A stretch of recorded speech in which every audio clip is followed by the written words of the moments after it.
Beberapa waktu lalu, ayah dari Atta Halilintar dikabarkan harus berurusan dengan hukum. Halilintar Anovial Asmid dituding telah mengklaim tanah milik pesantren senilai 26 miliar rupiah. Laporan terkait kasus dugaan sengketa tanah ini pun sedang diproses di Pengadilan Negeri Pekanbaru, Provinsi Riau. Tak terima dengan banyaknya berita miring tentangnya, Halilintar Anovial Asmid pun layangkan somasi. Dalam sebuah podcast bersama Atta Halilintar, pihak Anovial Asmid pun memberikan klarifikasi.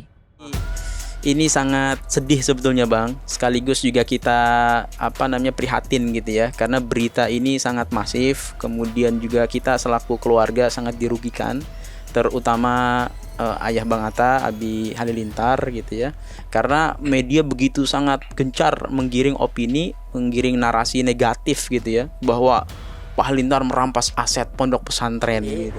Tanah yang menjadi objek sengketa itu yang ada di Pekanbaru itu dikuasain oleh Yayasan Al-Ansor Pekanbaru. Suratnya juga dipegang atau dikuasai oleh Yayasan Al-Ansor Pekanbaru. Hanya saja nama yang tertera di dalam sertifikat hak milik itu nama Halilintar Anovial Asmid. Halilintar Anovial Asmid. Nilai tanah itu ditaksir berdasarkan nilai NJOP yang ada di Pekanbaru itu senilai kurang lebih 26 miliar. Dan itu juga bukan pondok pesantren setelah kita telusuri sebetulnya gitu.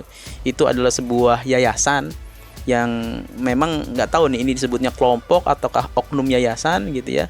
Yang pertama yang kami tempuh adalah bahwa di sini kami melihat ada dugaan tindak pidana pencemaran nama baik dan juga arahnya ke fitnah.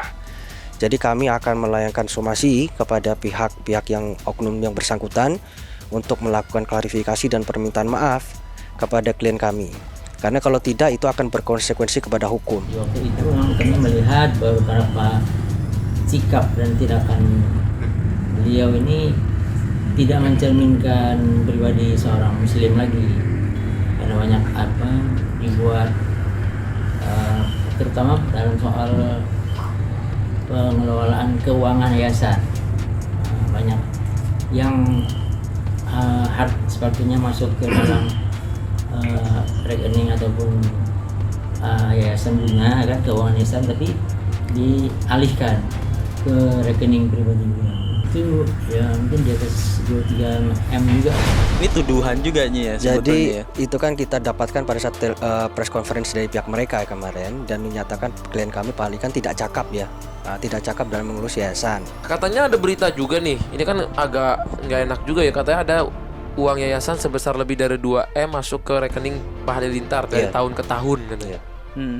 Ya inilah yang kalau menurut kami ada penyesatan informasi juga, karena itu disampaikan kalau kami lihat secara spontan dan juga tanpa data. Tapi Pak Luki udah dengar berita ini? Sudah lihat? Sudah lihat. Apakah yang ngomong ini dengan bukti? Tanpa bukti sama sekali.